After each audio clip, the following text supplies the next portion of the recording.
Hello, listeners. Start your engines because it's time for another episode of the MotorMouth podcast with me, your host, Tim Sylvie. Get ready for a wild ride as we rev up to explore the exciting sport we all know and love.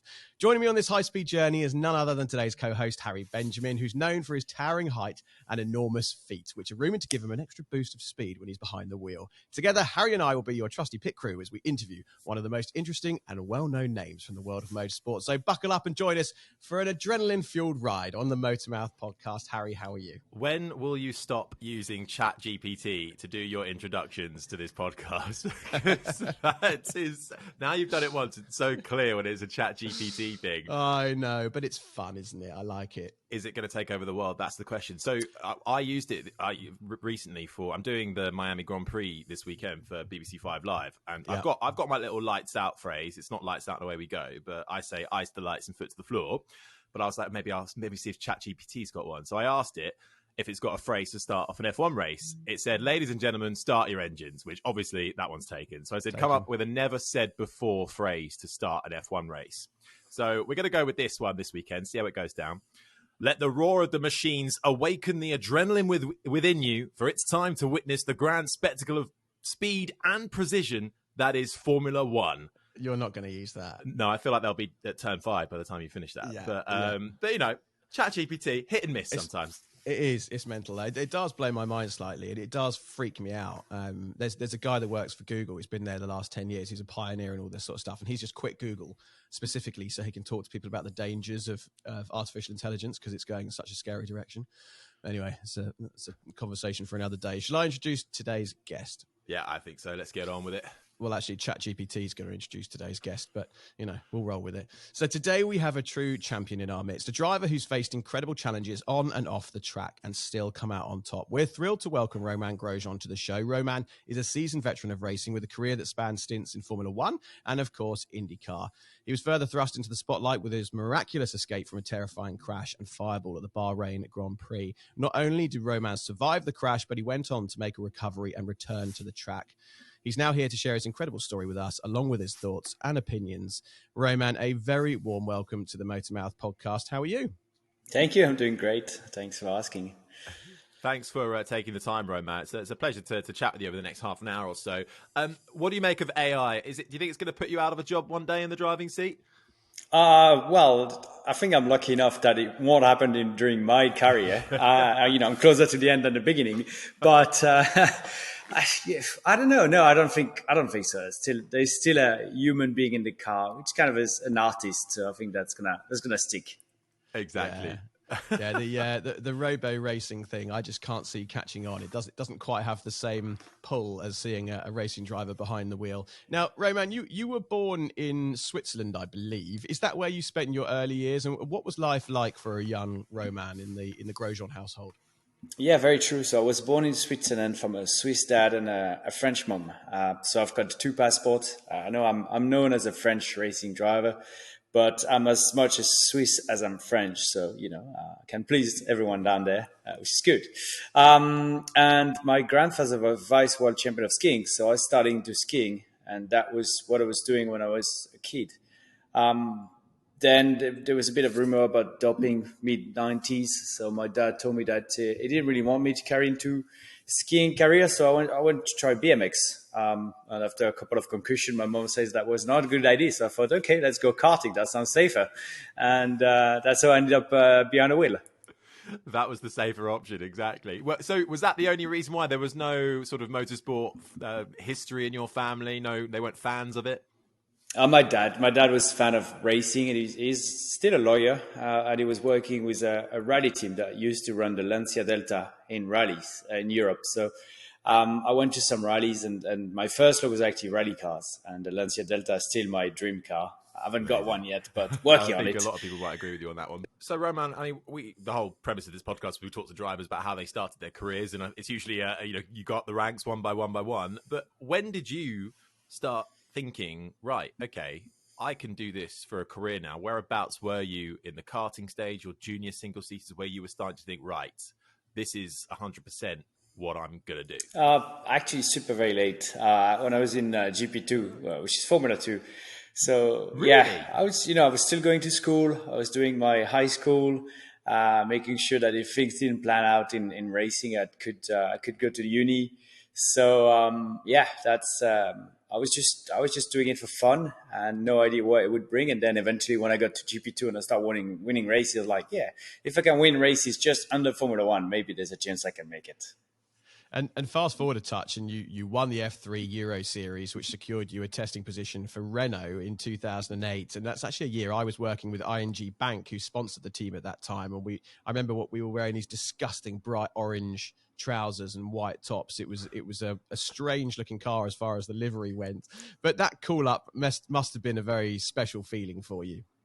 Yes, it's. I was with Renault since end of 2005, Renault driver development, and then obviously I was at the factory seeing the Formula One cars, and then I got my first taste in 2007, I think, just straight lines testing, and that was awesome. And then became test driver in 2008, and then mid 2009 I got a phone call. Actually, got two phone calls that I was going to be on the Formula One grid. So the first one was after the Budapest Grand Prix on Monday, and then on Monday afternoon I got a call back saying, no, you're not for the next race. We're giving one more chance to Nelson. And after Nürburgring, got the call, or maybe it's the opposite way around. Anyway, yes, the opposite way around. Finally I got the call, summer break, you are in the car in Valencia for the next 7 races. It's a good warm-up for next year. We're committed to you. And obviously that did not happen as it was supposed to, but yeah, I did my 7 Grand Prix. What was it like lining up for your first Grand Prix on the grid with some, I imagine, people you'd watched for the last few years wanting to be in their position, and suddenly you're right alongside? Yeah, you are. But you know what? In these days, we had no simulator. I had never sat in the car. I'd never done a lap in that car, not even a straight line. And I qualified 14th in Valencia. So all in all, decent. It was, of course, it was, tough because I didn't know most of the track. I didn't know the car. I had no experience. I don't think I was well aware of also, I thought about only being fast in the car, but Formula One is a little bit more than that. It's also who you are outside of the car. And then sadly for me, the Crashgate story happened. And, at that time I was a driver managed by Flavio Briatore. I was part of the junior program that was there for Renault. And when the team was sold, the new owner wanted to get a clean sheet and start from zero. So I was part of the furniture that you change when you get a new house. So if that hadn't have happened, do you think you would have been on for 2011 as well then, rather than have to go back down to GP2? Yeah, I think so. That was the idea, 2010 and so on. And 2010 was actually a pretty decent car. So it would have been nice to be on the grid on that car. But I had to do it all again. So in 2010, I went in GT1 World Championship and then back to GP2 for one race in the Auto GP, and did Le Mans 24 hours in a GT car. So I had some cool experience. Came back in GP2 for 2011, won the Asia Championship as well as the main series, and got my seat back in Formula One with the same team that had followed me like a couple of years before. Yeah. You got there in the end. That's the main thing. What was different the second time around, though? After that absence and then doing so well in GP2, did you feel you'd grown as a driver by the time you came back to race alongside Kimi? What was different this time around? Yeah, of course, you grow up a lot from those experience. But also when I came back, the guys that had told the new management that I wasn't good enough 2 years before, no, I'm working with them again. So I had to do everything perfect, which puts a lot more pressure on you than just coming in for the first time and being allowed to make the rookie mistakes. So it was hard. I think, I just went a little bit too fast in that season because I had 3 podiums, I believe, in the first before the summer break. And then things unfolded a little bit not my way, got a bit unlucky as well. And then a lot of people remember that season as not necessarily a good one. But as a rookie, 3 podiums on your first proper season, I believe is a good season. I look back at 2012, and in a world of Drive to Survive generation, I go, well, actually, watch the 2012 season, because that was probably one of the best in recent history. Was it 6 different drivers winning the first 6 races? You had yourself getting podiums, rookies and young drivers doing super well, overtakes left, right and centre. But in 2012, obviously the big thing for you was that Spa crash, right? And that led to the one race ban. Now that almost seems like a whole lifetime ago. I'm sure it does to you as well. But I remember quite specifically at the time, there was a lot of chat in the aftermath of it, how you were going to seek help through physiotherapists and people to help you with your mindset and things like that. And at the time, that wasn't really the done thing, or it wasn't certainly promoted by many drivers. How did you find yourself navigating that moment? Because now it seems, F2 and F3 drivers have people alongside them to help them with their mindset. So it almost seems like you set the precedent. Yeah, I don't know. I just got lucky. Once in Paris, I was working in a sport institute, and I met that psychologist in the corridor, and we talked for like 3 minutes only, but I really liked her. And then after Spa, I just thought, okay, what can I do better? So I started working with her. That was September 2012. We are in 2023 and I still work with her. So 11 years later, obviously the challenges, Wow. change of become a dad, husband, Formula One, from being on the podium to having not such a great car anymore, to come back to IndyCar, to be back on the podium, fighting for wins. So you go through a lot of different experience through your career. And that's why I like to keep working on the psychologist side. And there's no shame about it. We all use a trainer in the gym to get bigger muscle, but I think a brain is our biggest challenge. Yeah, no, I totally agree. I think it's a very sensible thing to do. Now, you eventually found yourself moving and you went across to Haas, and we actually had Gunther on the show not too long ago. He's one of our favorite guests. What was he like to work with, and how did that move to Haas come about? The move to Haas was a 45 minutes phone call with Gunther. I remember walking back and forth on my terrace in Switzerland, and I was going to be 30 years old. I'd been with Renault for 5 years. The team was a bit struggling financially. It was Lotus at the time. Didn't know if it was going to be Renault or not. And I thought I needed a new challenge. And the way Haas project was presented to me was very appealing. And at the beginning, I was 100% right to do that call because we did really well. But there's one thing that has been on and on every season, sadly, is the development of the car. Always started the season strong and always going reverse a little bit through the season. So I think that's the only reason why we weren't more successful with Haas. And it's a shame. It would have been nice to do better. But we didn't do too bad. For a new team coming to Formula One, the first 3 years were really good. And then the last two maybe a little bit more painful. Well, the most successful new team in recent times, that's for sure. Do you think, obviously, Kevin Magnussen, your teammate at Haas, for the majority, or for your entire stint, went back to Haas after you both left the team. Were you surprised that he went back? No. I spoke actually, I was with Kevin 2 weeks before he got a phone call or something like that in Sebring testing IndyCar. And the way IndyCar works is you can put an extra drivers in the car to get an extra day of testing. So Kevin was driving for the endurance in IMSA for Chip Ganassi Racing. And so he was in the IndyCar car. And he had done the year before one race in Road America. He loved it. So we talked about it. And he says, man, I miss single-seater. I want to come to IndyCar. I want to do it. That sounds like a lot of fun. And I was like, yeah, you never know, man. You never know. And then, it was with the Peugeot contract in endurance and the Cadillac in endurance in IMSA. And the next thing I knew, he was back in Formula One. So I knew he wanted to be back in single-seater. I was really pleased for him, especially the way things started again for him when he got back. That was exciting to watch. We'll come on to the IndyCar exploits soon that you mentioned. Now, let's move to 2020. And one of the most emotional and impactful things I've ever seen on a racetrack. It's Bahrain. The start of the race was fairly normal. Hamilton got away well, as did Verstappen. You gained a couple of places off the start and were looking quick. Then at one point, you start moving right on the track and head towards the barrier. Could you pick it up from there? What goes through your head next? And just explain to those who were living under a rock at the time, what happened? What happened? It's not great. I had a good start, which was not my strength spot in 2020. So at least I had a good start that day.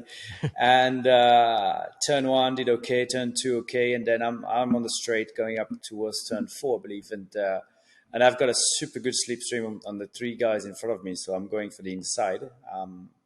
And, at that point, you take a lot of factor into consideration. So I've had a good exit of turn 2. I'm catching all the cars that are in front of me. I look right and left on my mirrors, see nothing. So I'm like, okay, I'm clear to move to the right from taking all those information. But obviously something happened. Daniel Kvyat was in my blind spot from turn 1 onwards, and it didn't move from the blind spot. And also the Honda engine was just better than the Ferrari that year. So even though I had the slipstream and such a great momentum, it was able to stay on my side. So I didn't know it was there. So I moved on the inside to get that spot that was open, and we made contact, and that sent my car straight into the wall. And then it caught on fire, and the rest is history. Do you hate talking about it now, even though it was obviously such a pivotal part of your career in a way, because it put you on the map with a lot of people who weren't even fans of Formula One? But is it something you want to leave in the past and just move on, or are you kind of okay with the fact, well, this is part of who I am? It is part of who I am.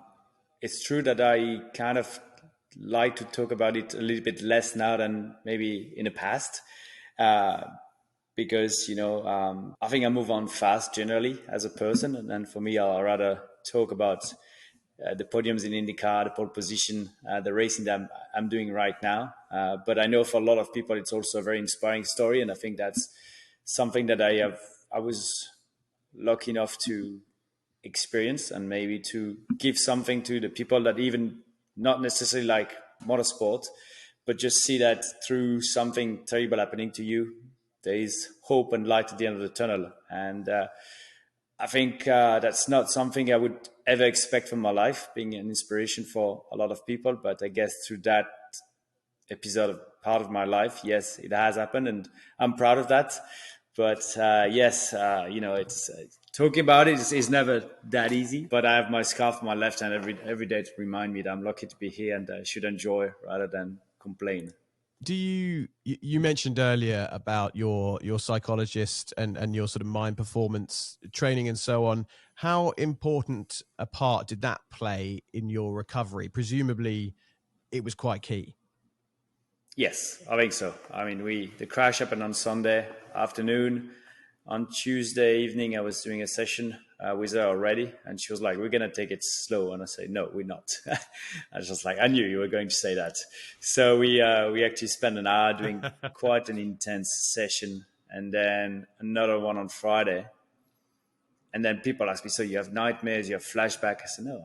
In total, I had 2 flashbacks of the incident. Never had a nightmare. Joke about it. I was the first one to make joke about it. People couldn't really do that, but I was like, hey, it's about me, so I can do whatever I want. So start joking about it. I created that Phoenix nickname, but it's not the Phoenix. Is not so much about the fire. It's about recreating you from something that could be bad. Obviously, yes, the fire and the Phoenix goes together, but it's also, hey, you go through something and then you come back at racing or doing what you love doing, and you're good at it. And for me, that's where the Phoenix comes from. It's like a rebirth from a tough moment, but a rebirth in what you love doing. Absolutely. I mean, that proved to be the end of your Formula One career, but I suppose it gave you the chance to start a fresh chapter and, as you say, rejuvenate and renew into something completely new. And it was IndyCar that decided to take your fancy over in the US. How was that adaptation to the American way of life? Actually, very straightforward. I love living in the US. I joke that I was born to be living in the US. I love the atmosphere. I love the country. I love the possibilities. I love the racing, like old school. I love the atmosphere between the drivers. Very good atmosphere in the paddock. A lot of fun. On track, it's tough. It's very competitive. But outside, we just when we put our helmet down, we're having fun. And I guess that's something that I really appreciate here. And every weekend I go to a racetrack, I know I've got a chance to win because everyone's got the same car. And that's something that I was kind of struggling with at the end of Formula One. Yeah. And you mentioned there that you love the possibilities that are available in the US. And for me, I used to live in the States, not for long. I was in Florida for a year, in Orlando. And the thing I found about the Americans was that they were very complimentary and enthusiastic about entrepreneurship, about success. If you were successful, they were happy for you. Whereas it feels like, especially in, well, the UK, certainly, I don't know about the rest of Europe, success is sometimes frowned upon, or people are so envious that they try and squash you or put you down. Have you felt that in the States? Do you feel like there's generally a positive attitude towards success and winning? Absolutely. Absolutely, that's what I love. People that every time you're always gonna meet someone that's more successful than you are, and when you meet someone that's that way, you ask him questions. Like, how did you do? What did the idea came? How did you get there? And you're happy for them. There's no jealousy, and I love that. So a lot of people ask me the same thing. Okay, how did you get there? How did you do? What have you been, training? And I like that, and I see for my kids as well. If you have a better idea than others here, there's so much possibility, so much opening in front of you. There's not much support if things go sideways, but if you are better than others, then you have a real chance to do something big. Now, you're fresh off IndyCar weekend, Grand Prix of Alabama, pole position, just missed out on the win after an epic battle with Scott McLaughlin and that awesome overtake, which has gone completely viral on social media. I imagine one of your goals is to get that win eventually, and it will come. But what about longer term? Do you see yourself being in IndyCar for quite some time, perhaps to the end of your career? Why not? Absolutely, why not? I love IndyCar. I'm still very competitive, and I love doing what I do. There's a bit of traveling because the US is such a big country, but I don't have to worry about my visa or too much time difference, or I can fly my own plane to the races. I'm having a lot of fun that way. So it just feels like, yes, I've got plenty of energy left. I'm plenty good enough. I'm in the hunt for the championship, which is something that I've got my eyes on. Obviously, it would be nice to have wins as well, but it's close. So we keep knocking on the door. Wasn't to be the last two, but we're on to something good with the team. Andretti has done such a great job from last year, turning things around.